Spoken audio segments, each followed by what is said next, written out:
program exploration and debugging? A significant part of the act of programming is understanding the behavior of a program, either because it's buggy or because you're unfamiliar with it. And the common practice right now is to use either a stepper or a logger. Now, in brief, the problem with these approaches, I think, is that they're great for testing hypotheses about a program's behavior, but not so good for generating those hypotheses to begin with. And that's why our proposal is to build a tracer. So let me tell you a bit more about this in detail. Stepping is, well, this is a screenshot of my web tools debugger. It's characterized by this, ubiquitous 4 controls for stepping in, over, out, and whatnot. And also by this notion of a current point in the execution of a program that you are stopped at, and the ability to set breakpoints and stop when your program hits that breakpoint. Steppers also often expose other information like a call stack or what variables are in scope and their values. Logging goes all the way from simple printf debugging, or in this case console.log, to more sophisticated loggers that might output more information about what's going on in the program. And so here's another screenshot from my DevTools, and this one is a bit more sophisticated because you can filter for different types of logs, or search for things, or inspect objects that were printed out to the console. Now, both these approaches, like I said, are great for testing hypotheses. Maybe I think this event handler runs more than once, so I've set a breakpoint inside it and see how many times I hit it. Or maybe I think this variable count is null when it should be 0, and so then I just log its value and I can look at the log and see what value it has. But sometimes I don't have hypotheses. I'm more like, what even is going on in this program? And then understanding the behavior of a program is not so simple with a stepper or logger. What you can do is you can observe a set of breakpoints or log points over time. But this also has its drawbacks. So let me start with stepping, right? It's hard to follow the temporal behavior of the program because the UI follows the program lexically. Now, what I mean by this is, suppose I'm stopped at some point in my debugger, and then I do a step over, step in, step over, step in, and like my view keeps changing, and I suddenly am like in 3 files away. To reconstruct the temporal context of my program, like what just happened, what computations just happened before, what are going to happen. I have to remember or navigate to previous stack frames, and in any case, that only gets my step in behavior. Step over has been lost. I don't know what I came from. Mistakes are costly using this interface, and this inhibits exploration.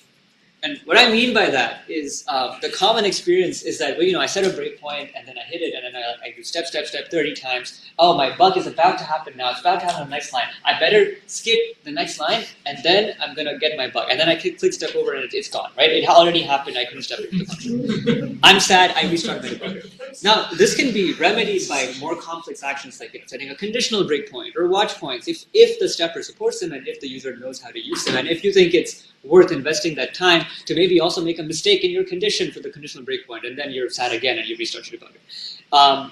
So this makes this tool not very exploratory. You're always a bit hesitant and careful in how you're stepping through.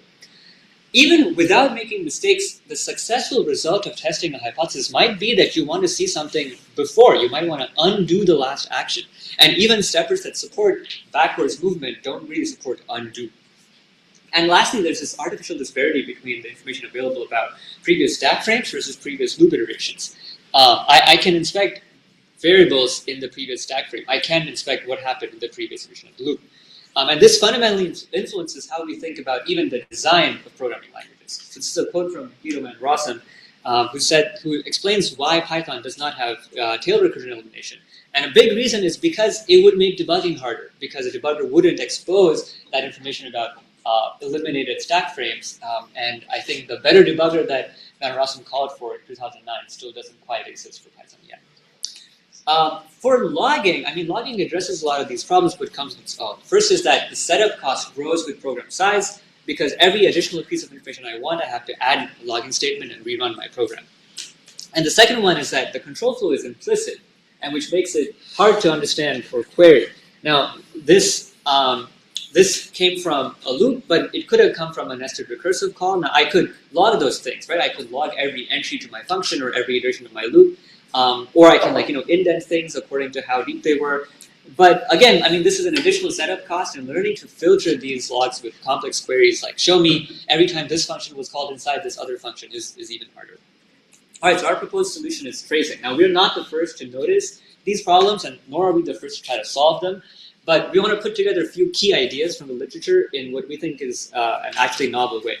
So in just a moment, I'm going to show you a little mock-up for the tracer interface. And so on the left is going to be a pane with the trace. On the right is going to be the source code. And there's two key design principles here. First is that in the trace, the y-axis represents time, right? It's past to future, top to bottom. Code is shown in its temporal context, every single line that executed. And the second principle is that all values are available inline. The values are not a separate thing, but they're just part of the trace itself. Now, these two principles make everything that you're going to see next possible. Caveat, it's a mock-up. I basically hard-coded by hand everything you're going to see, but we're working on the real thing. All right, so here we go.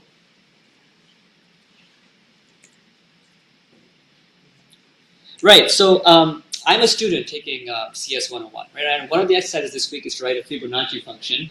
And I did, and it passes all of my tests except the last one, which is Fibonacci of, sorry, where's my cursor? Except Fibonacci of 48. And so, I mean, it prints this value that looks pretty reasonable, but it's not the right value. And so I go to the TA, and the TA asks me, well, classic, right? Walk me through your code. So I say, okay, what it does is that it starts by initializing cur is 0, and next is 1. And then it does this loop, and then in every iteration of the loop, basically, you save the value of cur, and then you do cur equals, you take the next, which was previously the sum of cur and next, and then you save it, and you get the point. And you keep doing that. And so at every step, every iteration of this loop, cur has the value of the ith Fibonacci number. So let me just see, well, where does that happen, right? It happens at all these places. So this is my full program, and it executes 48 times. How do I know it's 48? Am I exiting the loop at the right place? The TA asks, and I'm like, yeah, well, you see I is 48 here, and then it's false, and so it exits. All right, cool. So, and I want to see what it returns, and it does return this number that looks reasonable. So the TA asks, well, what's the last test you passed? The one before the one that was failing. It was Fib 45, right? So I'm like, yeah, Fib 45. How does Fib 45 work? So let me see where Fib 45 happens. 45. Yeah, there it is. Okay, so in 45, I've got my prev and cur, and I add them. Oh, wait, hold up. There's a negative number. What's a negative number doing in my Fibonacci? So then I click, and I'm like, oh, okay. And then now the TA has this brilliant moment of like, ha, integer overflow. And that explains my bug. So we saw a number of interesting things happening here, right? One is that mistakes in using the tool are disconnected from mistakes in the program. And hence they're easy to revert. The program is already done running. These are not breakpoints. When I click on that line and it highlights all these things, that it was a breakpoint looks like. These are broke points. The program is done running. It's in the past. To visit the past or the future, you just scroll, right? Nothing is more exploratory than scrolling. This is... and also you see loops are just as salient as recursion would be. I mean, there's a little stack tracer at the top over here, but my loops are also part of that header. And control flow, I mean, everything that I would want to ask about control flow, like, conditional breakpoints, stack traces, is already there, just waiting for the right UI. Okay, so that was about tracing. I told you about our key principles. This makes mistakes low cost, makes it easy to explore. Control flow is explicit, and this can subsume all the traditional queries you want to ask about your program. I'm at time? Okay, so these are my questions. Thank you.